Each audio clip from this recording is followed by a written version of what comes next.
नमस्कार दोस्तों, आप सभी का स्वागत है। दरभंगा एयरपोर्ट के विस्तार का एक अंश यह भी है कि आज से यह कार्गो सेवा शुरू हो गई है। स्थानीय उत्पादों को इससे नया आयाम मिलेगा। आज यह सेवा शुरू करते हुए लीची की बड़ी खेप भेजी गई। जानिए पूरी खबर। शुक्रवार को दरभंगा के सांसद डॉक्टर गोपाल जी ठाकुर ने दरभंगा एयरपोर्ट पर बहुप्रतीक्षित कार्गो सेवा का फीता काटकर शुभारंभ किया और एयरपोर्ट पर चल रहे विकासात्मक कार्यों का जायजा लिया। साथ ही कहा कि तय हो गया है, दरभंगा एयरपोर्ट नित्य नया आयाम रच रहा। दरभंगा एयरपोर्ट पर दिए जा रहे सुविधा में आज से कार्गो सेवा भी जुड़ गया।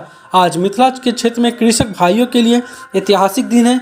अब दरभंगा एयरपोर्ट से लीची एवं अन्य स्थानीय उत्पादों को हवाई सेवा के माध्यम से देश एवं विदेश के विभिन्न शहरों तक आसानी से पहुंचाया जा सकता है।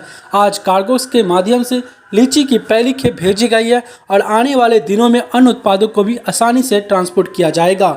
एयरपोर्ट पर कार्गो कॉम्प्लेक्स बन जाने से यहाँ व्यापार के नए द्वार खुलेंगे और मिथिला का मखान, मछली, पान, लीची सहित अन्य उत्पाद के व्यापार को बढ़ावा मिलेगा।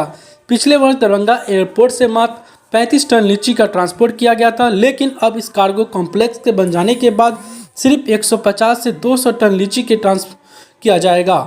वही आपको बता दें, इसके अलावा अन्य स्थानीय उत्पाद को भी भेजा जाएगा। उन्होंने कहा कि जल्दी दरभंगा एयरपोर्ट केंद्र सरकार की योजना कृषि उड़ान से जुड़ जाएगी। 36 करोड़ की लागत से 2.4 एकड़ में बनने वाले नई टर्मिनल बिल्डिंग का भी विस्तृत जानकारी लेते हुए स्थल निरीक्षण किया।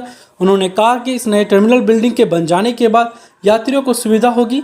सांसद ने दरभंगा एयरपोर्ट के पार्किंग को लेकर प्रस्तावित जमीन का भी अधिकारियों के साथ निरीक्षण किया। दोस्तों, आपको यह खबर कैसी लगी?